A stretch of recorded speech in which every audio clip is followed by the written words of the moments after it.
Hi, this is Rabbi Mark Angel at the Institute for Jewish Ideas and Ideals. Thanks very much for tuning in. Please check our website, jewishideas.org, for more information about an intellectually vibrant, compassionate, and inclusive Orthodox Judaism.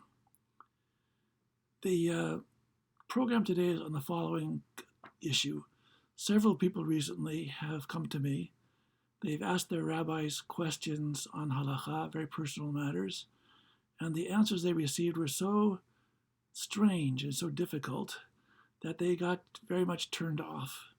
Not only did they lose respect for the particular rabbis, but they were questioning the entire halachic system. And they were suffering because of this lack of trust in the system, lack of belief in the strength of the rabbis' opinions. Years ago, I heard a lecture by Rabbi Ovadia Yosef in which he described two different kinds of approaches to halakha. One he described as gevura. Gevura means heroism. Heroism means we want to take the strictest view of things.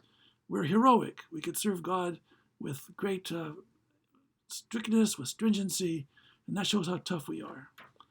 And the other approach is an approach called hessed, compassion. The goal isn't to show how tough we can be, but to live a kindly life, a wonderful life, a gentle life. And Rabbi Ovadia Yosef basically, of course, preferred the approach of chesed. When you ask a rabbi a question, that depends on the rabbi.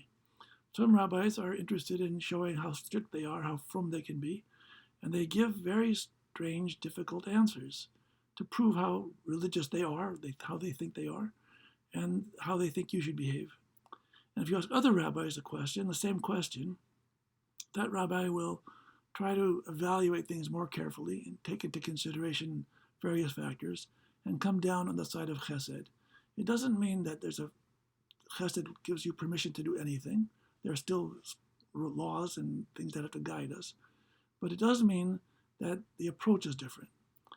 I like to think as follows. Sometimes you ask a rabbi a question, and his first instinct is, let's see what the books say. And that's one kind of rabbi. And there's another kind of rabbi, when you ask him a question, the first thing he does is look in your eyes. Why are you asking me this question? What impact will my answer have on your life? Try to take into consideration the human factor.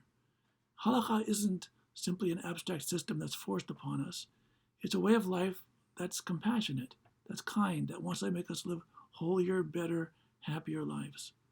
And therefore, I explained to these people who asked me the question, the rabbis who they asked, they were not wrong. They were simply coming to the question from a different approach.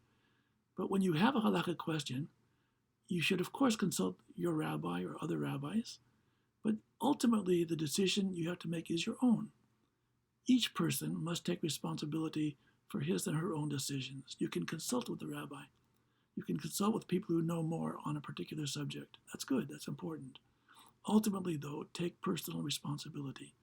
That's my message for you today, and that's my message from the Institute for Jewish Ideas and Ideals. We stand for a halakhic Judaism, a compassionate halakhic Judaism, but a Judaism that takes each individual seriously. Authoritarianism is not in place. Authority is helpful, but ultimately we have personal autonomy and personal responsibility. So my advice today is please use your own brains, ask your own questions, seek the truth, and try to live good, happy, and beautiful lives. Thank you so much for tuning in today, and we look forward to hearing from you in the future.